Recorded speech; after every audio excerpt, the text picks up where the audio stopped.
Alright guys, today's goal, the learner will understand how to solve quadratic equations by finding square roots. So, before we get into that, let's review some things from square roots. Okay? Product property, quotient property, but the biggest property is in order to take a square root, it has to be a positive value. Okay, just remember. So product property means you can separate multiples of each other and then you can combine them as well. Okay, so, and same thing with division. So, square root of 98. That's the same thing as saying 49 times 2. Now, notice how one of those numbers is a perfect square. You always want to separate it as the factors of perfect squares. And what that allows you to do is separate it into 49, square root of 49 times square root of 2. What's the square root of 49? 7. Square root of 2. Square root of 2. Leave your answer as exact. No calculator. So I look at number 2 here. It says square root of 10 times square root of 15. I ask, is 10 divisible by any perfect squares? No. 15? No. So multiply them together then. So what's 10 times 15? Since they're both underneath the square root, it means you can multiply. So you get 150. Well, I can separate 150 into 25 times 6. So square root of 25, square root of 6. What's square root of 25? 5. So you get 5 square root of 6. Now here, you could do 8 times 28, but then it gives you bigger numbers. So notice back here I said, could I simplify by a perfect square? The answer is yes. So square root of 8? Well, no, but couldn't I separate that into square root of 4 and square root of 2? And 28, I could separate that into square root of 4, square root of 7. Well, what's the square root of 4? 2. So that's 2 square root of 2 times 2 square root of 7. So 2 times 2, since they're both outside, you multiply. 4. 2 times 7, since they're both underneath, 14. This one, square root of 15 divided by 4, well, you can separate that into 15. 4. Square root of 15 can't be simplified. What's square root of 4? 2. So there we go. There's the review stuff. So let's start looking at some other review. Rationalizing the denominator. Okay, so here's the thing. What that means is you're not allowed to have square roots anywhere in the denominator. Okay? We're going to have to be using these facts.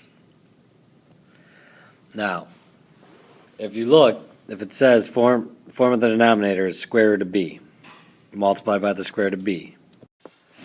So if you look down at the bottom, remember from the review there, we can separate this to square root of 17 divided by the square root of 12. Now you could multiply by square root of 12, but ask yourself, can I simplify the bottom first? Yeah. Because I could break that into 4 and 3. What's the square root of 4? 2. So now, see how this has just the square root right there. So what is underneath the square root in the denominator? The 3. So that means multiply the top and the bottom by the square root of 3.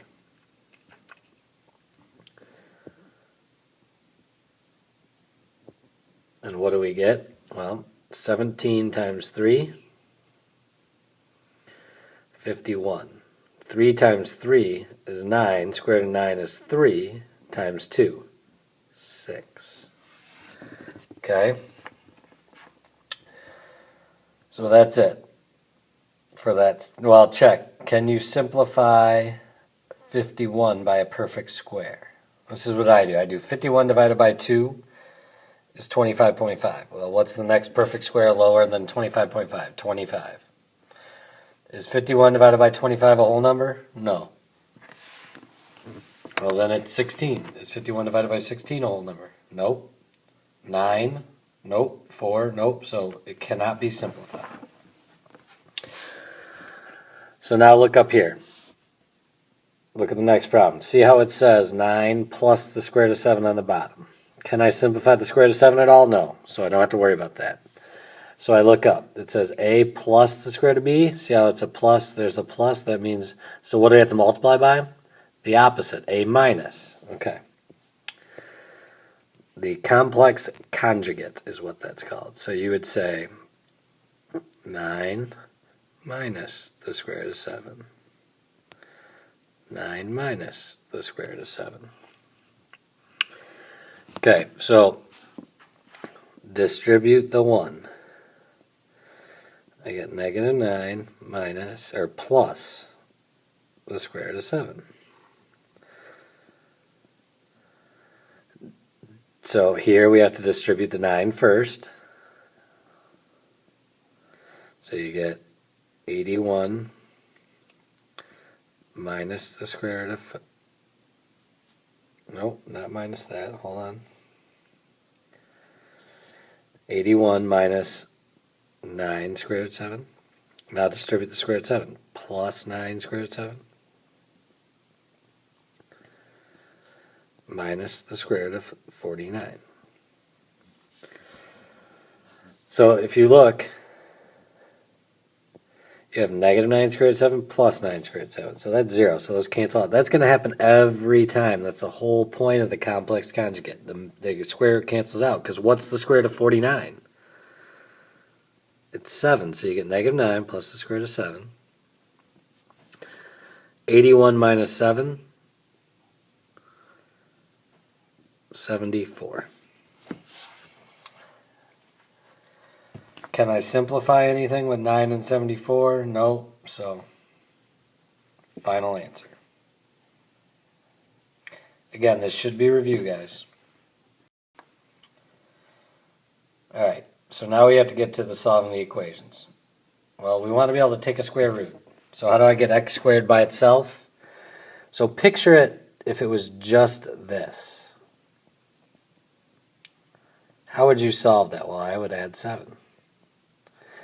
I get x squared equals 36. Square root both sides. You get x equals 6. Well, it's not just 6, though, because the square root of 36 could be positive 6 or negative 6. So anytime you're solving an equation and you take a square root, it means plus or minus. So here, if that x squared wasn't there, even if it is, I divide by 5. So I get x squared equals, well, let's see, 80 divided by 5 would be 16. Square root, x equals plus or minus 4.